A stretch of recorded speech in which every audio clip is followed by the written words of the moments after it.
हम यात्रा निकली थी, क्यों रोकी, क्या कारण रहा है? कारण कुछ नहीं था। वो आए, उन्होंने कहा परमिशन है, तो परमिशन पहले जो बनाई थी, परमिशन होने के बावजूद एक दिन पहले कुछ फॉर्मेलिटी रह गई थी, तो सीओ साहब ने उसको बुला के, लड़का मैंने भेजा तो उसको बुला के जो आदेश था वो फाड़ दिया। तो मैंने इंस्पेक्टर साहब से बात की अवस्थी जी से, तो उन्होंने ये कहा 10-20 लोग ले जाके, 10-20-50 लोग ले जाके तो शांतिपूर्वक निकाल लेना। तो मैंने उनको ये आश्वासन दिया, मैंने कहा ठीक है, शांतिपूर्वक ढंग से निकाल लेंगे। पहले तो परमिशन खाली थी, दूसरी बात बोले परंपरागत जो होगा वो हमने कहा इससे पहले 15 तारीख को कोतवालेश्वर मंदिर में यात्रा जो शोभा यात्रा निकली थी उसकी परमिशन थी क्या? अगर उसकी थी तो हमारी क्यों नहीं रही? और उसके बावजूद भी मैंने शाम को, कल मौसम खराब था, मौसम खराब होने के कारण यात्रा थोड़ी लेट हो गई कि 7 बजे आरती के बाद यात्रा स्टार्ट की थी, तो उन्होंने यहाँ पर रोक दिया कि यात्रा नहीं निकलेगी और इसकी परमिशन नहीं है। तो मैंने कहा, पहले कहा था 10-20-50 लोग ले जाकर अवस्थी जी ने निकाल लेना। उसके बाद जब मैंने निकाली तो उन्होंने साउंड वाले को अड़काया जिसमें लाइट लगी थी। मैं जरा इधर हुआ, मैंने उनको समझाया, बोले आयोजकों के ऊपर, सबके ऊपर मुकदमा होगा। तो मैंने कहा मैं अगर गलत कर रहा हूँ तो आप मुकदमा करिए।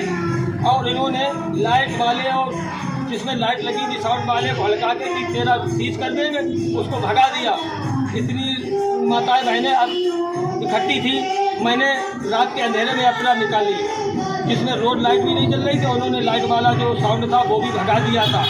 अब बताइए कि अगर यात्रा कोई निकल रही भक्तगण आए तो मोहल्ले वाले आ गए तो क्या उनको भगा देंगे? हम लोग शांतिपूर्वक ढंग से यात्रा को निकाल लें और इन्होंने लाइट वाला जो साउंड भगा दिया। अगर इस अंधेरे में यात्रा निकालने में अगर कोई वारदात होती तो उसका जिम्मेदारी कौन लेता? इसकी जिम्मेदारी परमिशन किसने फाड़ी थी?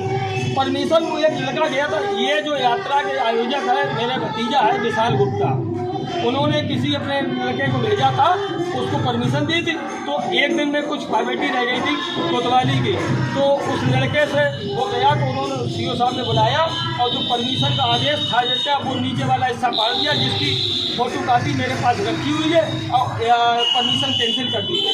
अगर परंपरागत ये जो है शिक्षा जो है बिना शोभा यात्रा के स्थापित नहीं होती है, ये हमारे धर्म के हिसाब बिना, ये जरूर है। ये गर्मी का माहौल था इसलिए मैंने इसको यात्रा को शाम को रखा 5 बजे, 5 के 6 बज जाते। उसके बावजूद भी किस वजह से, किस राजनीति दबाव में ये मेरे साथ सलूक हुआ, इसमें मुझे बहुत शर्म की बात है। इस शासन में अगर ये धार्मिक काम में इतना रोड़ा हिल गया था तो मुझसे क्या उम्मीद? इसने तो सपा को भी काट दिया।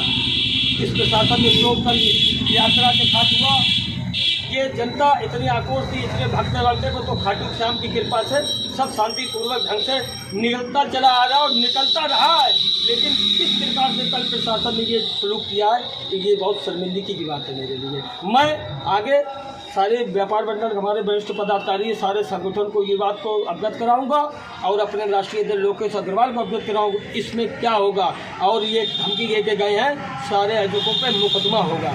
तो मैं ये देखता हूँ कि ये इंसानियत और धार्मिक काम करने में मुकदमा होगा तो एक नहीं कितने मुकदमे इनको लगाना पड़ेगा और इसका हर्जाना बीजेपी सरकार को झेलना पड़ेगा। अगर ये आदेश है शासन का तो ये गलत है और नहीं है तो ये गलत है प्रशासन।